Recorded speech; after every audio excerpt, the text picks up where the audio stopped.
Эхний мэдээ хүчит шонхоор худалдааны төвд үхрийн цул мах килограмм нь 32-оос 37 мянган төгрөг, адууны мах 16-аас 18 мянга, хоньны мах 26 мянга, ямаа тэмээний мах 22 мянган төгрөг байна. Махны үн өсдөгч дөрвтэй буурахгүй байгаа тул иргэд дахиад гахааны махны хэрэглээгээ нэмж байна. Дахиад гахааны мах килограмм нь 14-өөс 16 мянган төгрөг байгаа тул малын мах авч дийлэхгүй иргэд сонголтоо өөрчлөхөөс өөр аргагүй төрснээ илэрхийллээ. Үхрийн махар сонирхол гайхаад явж байна. Тэгээд 32 мянга гэж үхрийн махчуудаа тэгэхээр ч авч чадахгүй лээ. Тэгээд одоо яадаг юм авд юм уу байд юм уу гэж бицэл явахгүй эсвэл өөр болоход болд юм уу гэж бодоод явж байна да. Гэхдээ одоо тэг яах вэ одоо тэгээд бүр болохгүй нөө дахиад махаа байдаг юм одоо тийм юм одоо авдаг байх та одоо. Тэгж бодоод явж гадаа нэг дахиад мах гэж байж л гатуу юм тэр 315 мянга одоо гадаа зарж байна. Тэрийг би сая нэг авсан. Нэг хил махагийн чинээс янз бүрийн ногоон мөгөө шүсэн чи тийм олж үзчих шиг байж. Нөгөө дахиад махны махаа чи идэж чадахгүй болоод чи тэгээд яах вэ?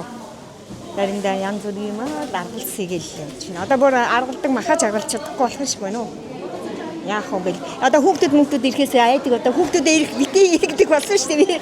Ирэхээр нэг аяг хоол хийгээд өгөхгүй чинь тэддэг хоолыг өөртөө олдгоо тэгээд хөөх нэг ирж байгаа юм чинь аяг хоол хийж өгчөөд явуулчих гэх махаа өгчгөл тэгээд нэг жоо юм ч юм уу жоо юмар л өөртөө аргалсыг л тэр юм гэж ш. Өдөр болгон нөгөө хоолыг яа тамцгал гэсэн өнгөсөн юм шиг байна.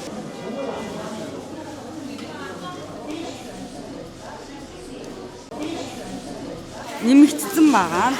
Удаа бас муу байна. Өсчл байгаа даа. Дээд нэг 5 хил, тэгээд нэг хил мах грамаар авчих.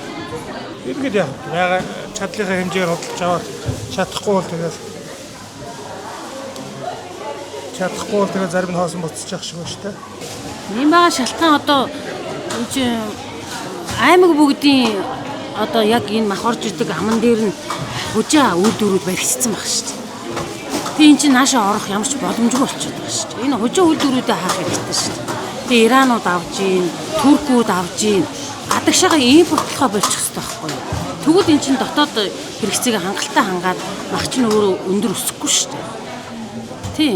Буглагны мах гэнэ 7000 хэдэн зөө гэж байна. Тэгээд бас нэг хилийн нэг дахианы юу вэ? Тэгэл тэр хоёроос л авлаад нэг хил гарантал юм байна. 7000 хэдэн зөө гэхээр л хоёрыг л авчлаа. Нэг хоёр арай ч гэсэн хоол идэм үү гээл. Тэгэл авч ин. Тэгээ хүчээр л дахиад мохоны махад орж штэ баг. Анус чи тий арай л хямдхан юм да. Яг уу бид нэг 7 хоногтой нэг 3 хоногт ч юм уу нэг гахаа дахин махаа хэрэглэх. Тэгээ бос үед нь бол нөгөө нэг босод нөгөө малын махаас шүл гаргаж тийм ээ. Ойр зураа хоолоо хийж иддэг. Ер нь тэгээд махны өсөөс хойш юу н араагаагүй байгаа юм уу?